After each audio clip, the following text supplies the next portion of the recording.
everybody, and welcome to Project HR, a podcast dedicated to building better workplaces. Project HR is brought to you by Projections, an IRI company.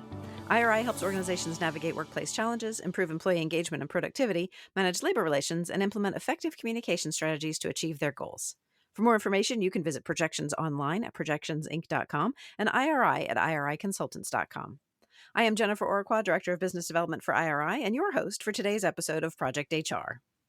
Now, what makes an employer brand? Everyone talks about it, but in truth, many are still uncertain about what that involves. And those who do understand it often choose to create an employer brand that presents candidates with a picture-perfect, photoshopped image of what it's like to work for a company, when what candidates really need is a black and white candid pic showing all the flaws. That's the idea behind Bryan Adams' latest book, Give and Get Employer Branding, Repel the Many and Compel the Few with Impact, Purpose, and Belonging. Bryan is the CEO and founder of PH Creative, a leading global employer brand agency, and he's joining me today to help guide us to a better understanding of his unique approach. Bryan, welcome to Project HR. Jennifer, thanks so much for having me on. I'm excited to talk to you today. Let's first talk about you, your background, and how your experiences have led you to the ideas that are in your book. It's funny, actually. I think the honest answer of how we came across the principles in the book is ignorance and naivety. We started out PH 18 years ago now. It makes me feel super old, but we started as a marketing agency. I was going to say digital marketing agency, but we did print back then as well. And we gradually, over the sort of first few years, started to gravitate towards the recruitment space. And eventually, a few years after that, we specialized as in the employer branding arena. But of course, it's all very new.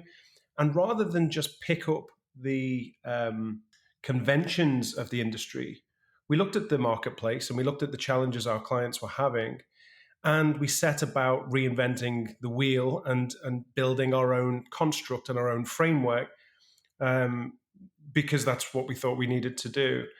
And I'm really glad that we did, because it turns out that what we built and our approach is very different to the marketplace, which essentially was about a lift and shift from the marketing and advertising industry, showcasing the strengths, benefits, and opportunities of employee experience to try and brag your way to attract people to join your organization. And actually, the principles and our framework that we built is a two-way value exchange. And I know we'll get into that, but essentially that's how we built it. It was just looking at the problem, looking at the challenges, empathetically looking at what the candidate experience was like and what their motivations and drivers were, and also trying to align with what was best for business and the organizations that we were working with. And that led us to the first phase of the principles of give and get. And then over the last probably 10 years, we've matured the framework to the point where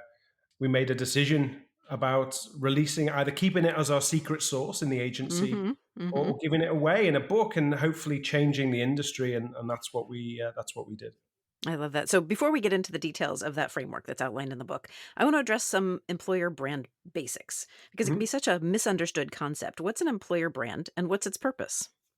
So great question. So an employer brand essentially is there to better articulate the employee experience, so candidates and employees can make better career decisions. And essentially, your employer brand is your reputation as an employer, and it's there to set expectations and consistency and continuity across an organization that may be having lots of ambassadors talk about the organization in different ways. So it's nothing more than that, really. It's your reputation as an employer.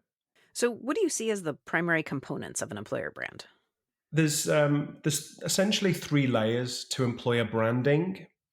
The first top layer is your employer brand, the essence. So, the tip of the iceberg, what might be the sort of headline or tagline. And that's there to concisely act as your North Star and set the reputation as an employer. So they're the sort of the taglines, the sort of headlines that you might see that organizations use to sort of crystallize what it's like and what you can expect. The second layer is the expectation, the proposition. And in the industry, we use the term employee value proposition or EVP. So if the if the reputation is the what and the why, the proposition is the how it shows up. And then the final layer is your talent experience. So how you take the framework, the strategy and the tactics, and how you apply it to the employee experience and the candidate experience to control where it shows up. So that's basically the three layers of employer brand strategy, and all of those three things added up. So how does employer brand, how is it different from, say, our corporate brand or our product branding? So this is a really great question. It really gets us into the sort of nuts and bolts of why employer branding is so valuable. And if we take a step back and we look at, what is a consumer brand for, a lot of it is exactly the same of employer brand. But the big difference is every time we advertise for a role, we might get anywhere between, I don't know, let's say 10 to 1,000 applicants in some cases. Mm-hmm. If that was a product and it was on sale, you've just made between 10 and 1,000 sales. Mm-hmm. But actually, to an applicant, you can't hire everybody that's attracted towards your organization. So the conventional sort of thinking of an employer brand is to make yourself more attractive as an employer. But actually, rather than a magnet to attract, we believe an employer brand is there more as a smart filter to better set expectations and better align people culturally to an organization where they can thrive. And ultimately, that's the biggest difference between the two. Sure. So in your book, you recount the Abraham Wald story about bullet holes and equate it to a conventional employee branding. Can you share that with our listeners a little bit? Yeah, so I'll try and tell this story as concisely as I can. And I love sort of recounting this, but it can be a little bit long-winded. But essentially, during World War II, the Allies were sending out their fighter pilots in planes, and a lot of them were getting shot down. So rather than making multiple runs and bombing the enemy, a lot of them were being shot down too quickly, and the planes were running out. So all of the scientists and mathematicians and clever people back in HQ started to analyze the problem. So what they did was they took the whole fleet of planes that have been in action, and they analyzed all the bullet holes all over the planes. Because what they realized is, look, we need to reinforce our planes, so we need to protect them more, so more can make it back, make multiple runs to help win the war. So before Abraham Wald joined the team, the thinking was we analyzed where all the bullet holes were on all of the planes, and when you looked at the cross section, it was quite clear that the wings and the main area of the fuselage were where all of the bullet holes tended to be. Mm-hmm. So they decided that's where they needed to reinforce the planes. But actually, Abraham Wald popped up and very smartly pointed out, well, actually, what that proves is where planes are able to be shot and make it back. Where you need to be looking and what you need to be analyzing is all of those planes that didn't make it back. That was the big difference. The big data research was done on all the planes that made it back. And of course, it sounds obvious when you say this, but if you look at all the planes that didn't make it back, they were actually shot in the cockpit and certain areas of the engine. So actually, what they were about to reinforce was the exact inverse of what they needed to do. And essentially, how that translates to employer branding and our approach is everybody's looking in the wrong place for the magic and the value of articulating the employee experience. Everybody's looking at the wrong cross-section of bullet holes, the strengths, the benefits, and the opportunities inside an organization, where actually all of the value lies in the complete reverse, in the harsh realities, in the adversities, the sacrifices and commitments that employees have to make in order to really thrive at an organization. Because if you take a challenge or an adversity inside the employee experience, typically when you listen to stories of employees recount a challenge or a harsh reality that they have to traverse regularly, they will tell you a story that involves a learning curve, something that stretched them, something that really challenged them. And on the other side is typically growth, pride, passion, and a sense of achievement. So that those harsh realities and those adversities that are in every employee experience Mm-hmm. are actually, if you think of a treasure map, that's the X marks the spot on where to dig to find the real gold of your employee experience. And candidates, they research a company for up to 6 hours before choosing whether to apply for a job on average. And what they're looking for is, it's kind of like Luke Skywalker in Star Wars, not to mix analogies or stories here, but they are searching to answer the question, do I have what it takes to thrive? Or do I have what it takes to be a Jedi? You choose. Mm-hmm. And of course, you're not ever going to be able to answer that burning question by talking about how great you are, the strengths of an organization, the benefits on offer, and the opportunities that you'll find. You answer that burning, honest, authentic, genuine question with reality, with authenticity, with transparency. Mm-hmm. And by doing so, you also then get to context those adversities and challenges with not why people join, but why they stay, why they find value and pride and appreciation and true belonging and all of the good stuff that people are looking for in their next career move. I love that. I love that story. That's going to stay with me for a long time. That's the bullet holes and looking for where we need to reinforce. All right, Bryan, I'm going to take a sponsorship break right now. But when you and I come back, I want to discuss the give and get framework. Back in a moment. The relationships you have with your employees are critical to the success of your business. In today's ever-evolving political and economic climate, those relationships can also be the most vulnerable. Employee dissatisfaction can lead to union organizing activity, potentially disrupting operations, leading to costly lawsuits and negative publicity for your company. The I Labor Relations Consulting team brings with it a wide range of expertise, from former labor management executives to human resources professionals, and even award-winning communication experts. We'll help you create an environment where employees feel valued. Our goal is simple.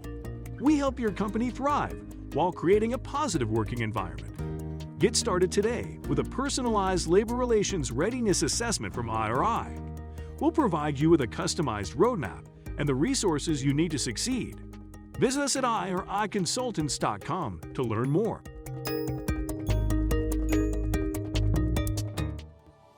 I'm back here on Project HR with Bryan Adams, the CEO and founder of PH Creative and author of Give and Get Employer Branding, Repel the Many and Compel the Few with Impact, Purpose, and Belonging. All right, Bryan, so will you explain your framework of give and get to our listeners? Yeah, sure. So it's actually quite straightforward. It's not rocket science by any means, but essentially give and get is a two-way value exchange that clearly depicts and articulates the employee experience, but by putting into context what you need to put in order to get out what you're looking for. So I'll give you an example, which I think is also in the book. When we worked with Apple, we found, we've also worked with Microsoft and a number of big tech companies actually, and on paper, these big tech companies are largely the same. But when you go into these organizations, Apple and Microsoft are really good examples actually, because Apple is built on relationships. It's very unstructured. It's one of the biggest companies in the world, but believe it or not, it's very unstructured, and you need to put time in to get to know people and build community and relationships.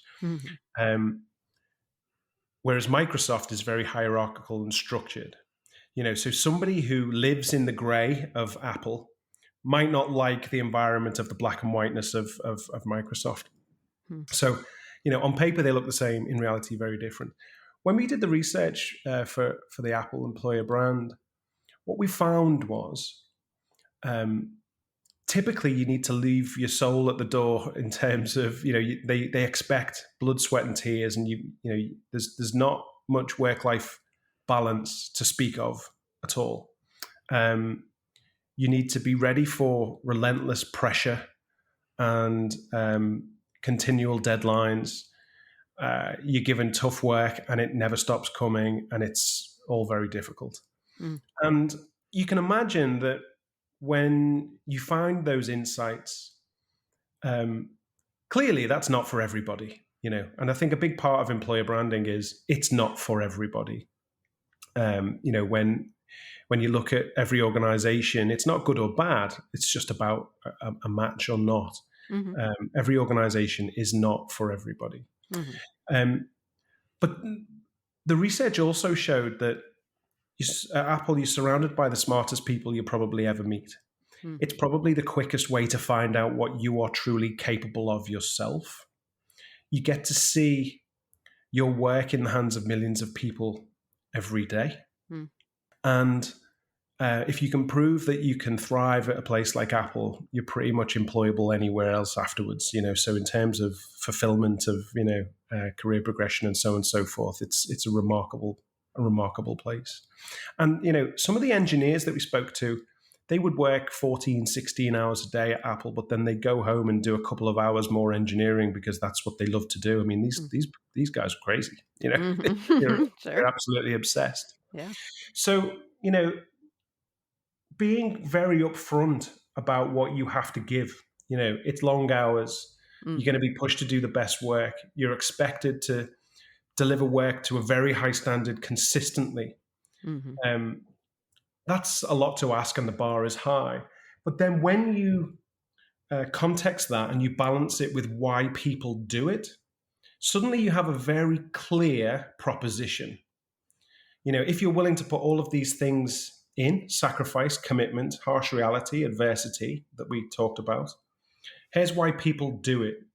The health benefits and the dental and the this, that, and the other, from this perspective, come quite low down on the list. It's about fulfillment. It's about finding purpose, finding impact, finding a sense of belonging, and being able to balance that equation in a way that really depicts and articulates what the employee experience is like. So that, in essence, is the very simple philosophy of give and get employer branding. And there's an emotional maturity to this concept. The idea that employer branding it's not a popularity contest, it's that it's an identity statement and even, a warning. So what reactions have you seen from within the industry to this shift in mindset? So it's been super interesting, actually. And I mentioned at Apple, some of the smartest people in the world are there. And when we presented the research back at early stage in there, we said, look, what we found unequivocally across the board is there's no work-life balance at all, really. And on that point, we recommend we need to be quite upfront about that at some point in the candidate experience. And there was a pregnant pause in the room, and then somebody leaned in and said, but we can't say that. People might leave. We can't, and people might not apply for a role. And we said, well, nobody's going to leave because it turns out they already know, because they're the ones that told us. So it's not a secret. And isn't it better to help candidates find that out early on rather than waste everybody's time? So I mean, that type of conversation has not been uncommon over the last few years. But now our principle of give and get, I mean, the book's been out for 2 years. We've been using this methodology for 5 years before that. So it's a proven concept now. It's still sort of relatively new in the industry, I suppose, and it's certainly not widely adopted across the board. It's still going against convention. But I'm yet to explain to a TA leader, a talent attraction leader, the benefits of this, because they don't want just more applications. They want more of the right applications. So actually, it's very efficient in that sense. But you're right. The tendency is just to put your best foot forward and to lead with your strengths, your benefits, and all of your opportunities to be found, because it's just naturally what we do. It's human nature, isn't it, to try and present yourself in the best light. And of course, that's possible, and it's an important part. But what's more compelling is to be proud of the high bar that you set, and to justify some of those harsh realities and the adversities to be found. Because internally, it can be worn as a badge of honor. If you have an employer brand that acknowledges and appreciates the work that your current employees put in, Mm-hmm. there's so many more benefits to that. And you find you get a much higher qualified level of candidate applying because they know what they're getting themselves into. Mm-hmm. So in the book, you also addressed the hidden cost of declined candidates, which was eye-opening. And I'm wondering, can you share that a little bit with our listeners? Yeah, so from a declined candidate perspective, you mean the being able to repel candidates, so not having so many applicants, you mean? Mm-hmm, mm-hmm. And the employee value proposition, using that as sort of a filter. If you imagine what's super interesting about this, Jennifer, is 68% of employer brand leaders still cite an increase in applicants as a sign of success criteria when they launch a new employer brand, which is super interesting. And when you think that as soon as somebody applies, like the recruiters take over, then the head of talent attraction sort of takes over then. And there is an entire billion-dollar industry that has been invented in the last 10 years to help organizations deal with the sheer volume of applicants. And everybody talks about candidate experience being super important. So actually, why would you just want more applicants to deal with? Typically, recruiters can't possibly get back to everybody.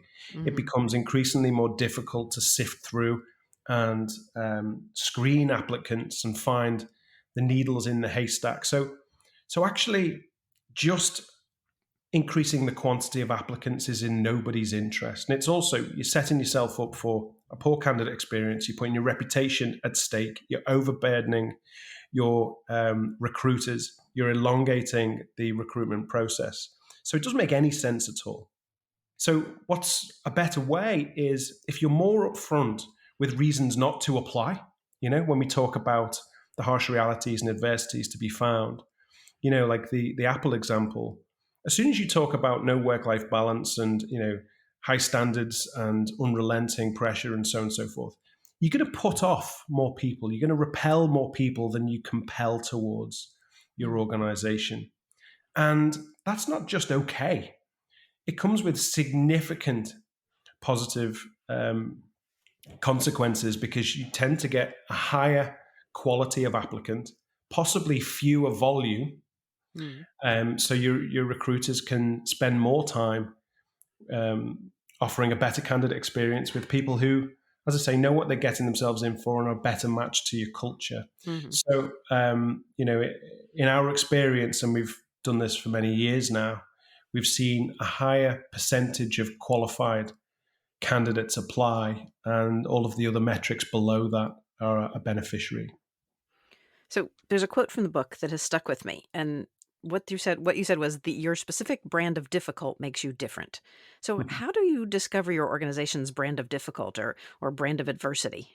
So it's possibly one of my favorite parts of the employer branding process. And the research that we undertake is really robust, especially when we work with a global brand with a complex talent audience across the world. And it's not uncommon for us to conduct research in many languages. The last project we did was in 14 different languages. And what always shakes out is common themes and universal truths across an organization. And the defining aspects of the research is usually the challenges and harsh realities of an organization, the things that you have to cope with and still perform well. And they might show up differently across the organization, but typically that's what shows up. And I think what we're doing is we're turning the harsh realities and adversities and the sacrifices and challenges and all of that sort of nature of an employee experience, and we're changing the narrative so it's not a negative at all. Usually it's something that is a great source of passion and pride. It's don't come and join us unless you are capable of, and then fill in the blank. Mm-hmm. And I guess the easiest way to sort of describe this is, if you do your own research, if you look at your own employer brand and then choose 3 or 4 competitors and take the tagline that you find on the career website, Hmm. shuffle the taglines and shuffle the logos. Does it make any difference at all? Or could you adopt somebody at your nearest competitor's employer brand? Because when we do our research, that's typically what we find. Hmm. Sure. It's usually very positive. It's usually very aspirational, and it's usually purpose led now because that's the new thing. But Hmm. it's usually very generic. You Hmm. know, Hmm. so the difficulties in your employee experience are usually your defining feature that offers up an opportunity to differentiate and become Hmm. more relevant to your right audience. And I actually had the thought that, we're going through this great resignation where people are moving on to other companies, that if we were more upfront about the challenges before people came on board, they might be less likely to leave. So Oh, that's absolutely. that's It's an so true. interesting revelation for sure. Yeah, I mean, it's again, it's not rocket science, is it, Jennifer? Like, this is all people want.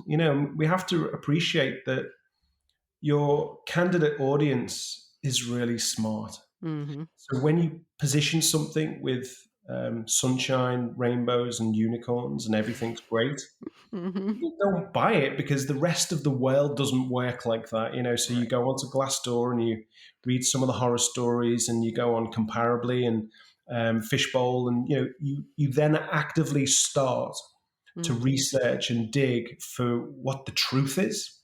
You know, Hmm. so you're less believable, less authentic if you choose to edit the truth and only talk about the sunny side. So it just doesn't make any sense at all, really. For sure. All right, Brian, I'm going to take some quick time out for another quick break. We'll be right back after this.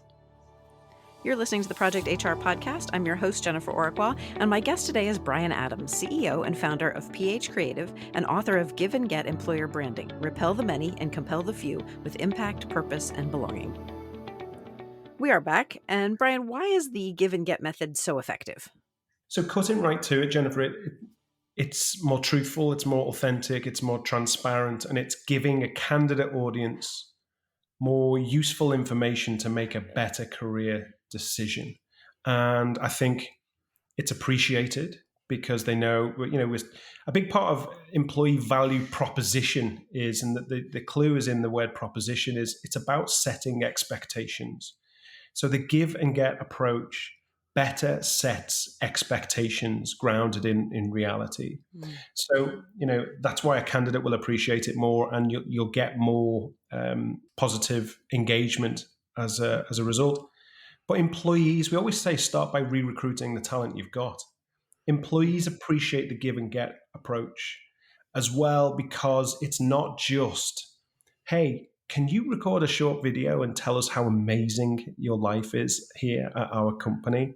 It's acknowledgement and appreciation of the challenges that people face. So you're more likely to get advocacy and Mm. ambassadorship internally as well. But the short answer is it's a more honest approach Mm. to the employee experience.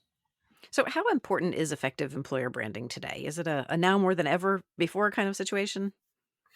I think so. I mean, I think COVID and the pandemic years has accelerated the rise in priority of employer brand, because we've actually been through a period, I believe, that technology was a differentiator.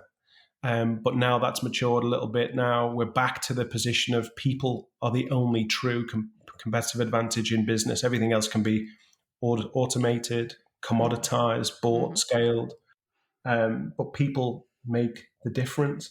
And, we've seen organizations fail because of how they've treated their people.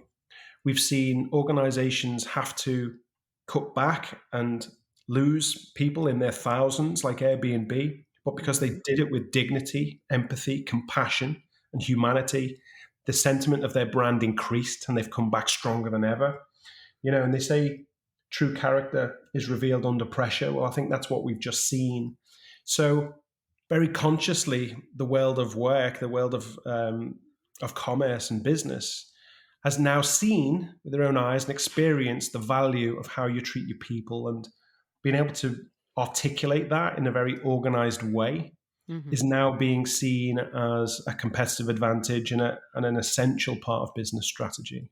Mm-hmm. And we talk a lot about the value of authenticity these days, both here on Project HR and in general in the industry. Can a company consider themselves to be authentic if they don't approach employee branding using this method?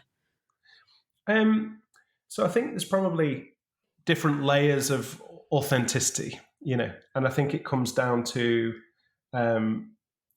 what's the most effective means. And we've certainly seen this. And part of the reason why we released the book is we just wanted the industry to be better. So we've seen the likes of Unilever and Disney use the employer brand, the give and get employer brand methodology. They're not clients of ours, but it's being widely adopted. Mm-hmm. I think the honest answer is you can still be authentic, but the most authentic is leaning into all of the different aspects of the employee experience, including the challenges, the harsh realities, the sacrifices and commitments that have been left out of the conversation or left out of the strategy before the give and get methodology came along. So Mm-hmm. I'd like to think that this is contributing to making employer branding be more authentic at scale. And you make a case in the book for being an early adopter of this method. What do you see as the advantages of early adoption here? So this almost makes me sad to answer this question, but the real truth, the real truth to that is it is still a competitive advantage to be refreshingly honest. Mm-hmm. And if it's almost like in sales, we've sort of learned for years that if you pre-handle an objection, it serves you better down, from a sales cycle. And I think the same thing sort of applies. If you're upfront about the challenges that you will face, you are still standing out. You are refreshingly different to your competitors who are still trying to brag their way to getting your attention and get you to apply because they're talking about just the sunshine truth. So yeah, it's still a very, very effective means of differentiating, unfortunately. So let's talk a little bit about your company, PH Creative. Can you share with me a little bit about what you do there, what services you offer? Yeah, absolutely. So we've been 100% specialist employer branding now for approaching 10 years. We're calibrated to work with large global brands like Apple, American Airlines, Continental, Microsoft, so on and so forth. And there's about 100 of us now. We operate across UK, Europe, North America. We're in APAC. And yeah, we're a small team. We call ourselves the Defenders of Happiness. That's our employer brand, but to us, happiness isn't pleasure, it's victory. So we work with intensity, audacity, and that's how we approach our work, and the team love working with global brands and getting access to global brand leaders and learning, and but yeah, we're there to offer team, client, and industry happiness. That's what we exist for. Love it. So if we want to find out more about you or about PH Creative, where should we go? So our website is www.ph-creative.com. I'm on LinkedIn and I'm active on there. So feel free to connect with me on LinkedIn or email Bryan, Bryan, at ph-creative.com. Perfect. And I want to let everybody know that those links will all be included in this episode's companion guide. So be sure to unlock that today at projectionsinc.com/podcast. Right now, though, Bryan, it is time for our lightning round questions. And these are questions I like to ask of every guest of the podcast. Are you ready? I am ready. All right. First question is a topic showdown. In this episode, we've been talking about employer branding. In your opinion, Bryan, which of these brands, mentioned in the title of a popular song, gets the better shout out? Teen Spirit deodorant in Nirvana's Smells Like Teen Spirit, or Chevrolet, who owns Corvette in Prince's Little Red Corvette? It's got to be Corvette. Definitely. I agree wholeheartedly. All right. What's the best book you've read recently? I reread Black Box Thinking by Matthew Syed, and it's a fantastic book. Excellent. What is your favorite thing about the work that you do? I think it's getting to speak to and interview other CEOs of much bigger organizations and understanding what really makes them tick. But apart from that, it's seeing the magic that my team create. I'm a very proud CEO of my team. Fascinating. All right. What is the best piece of advice you've ever been given? It was to double my prices. I've heard that one as well. That's funny. Finally, who or what inspires you? So on the micro level, there's a podcast I listen to, which is called Masters of Scale.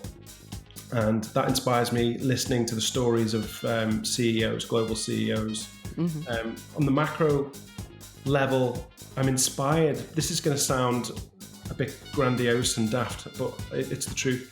I'm inspired by a younger generation who cares about the world and is making great decisions better than the generation before us. I think there's hope for the world because of millennials and the younger generation coming through making great decisions about the world. Very nice. What a wonderful way to close our episode. Thanks so much for joining me today on this week's episode of Project HR, Bryan. My pleasure. Thanks, Jennifer. Thanks to our listeners. And once again, this is your reminder to grab the companion for this episode at projectionsinc.com/podcast. If you'd like to be on Project HR or know someone who would, feel free to email us, projecthr@projectionsinc.com.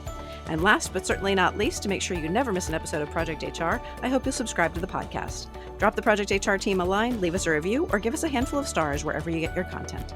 That's it for me for now. Let's make it a great day at work.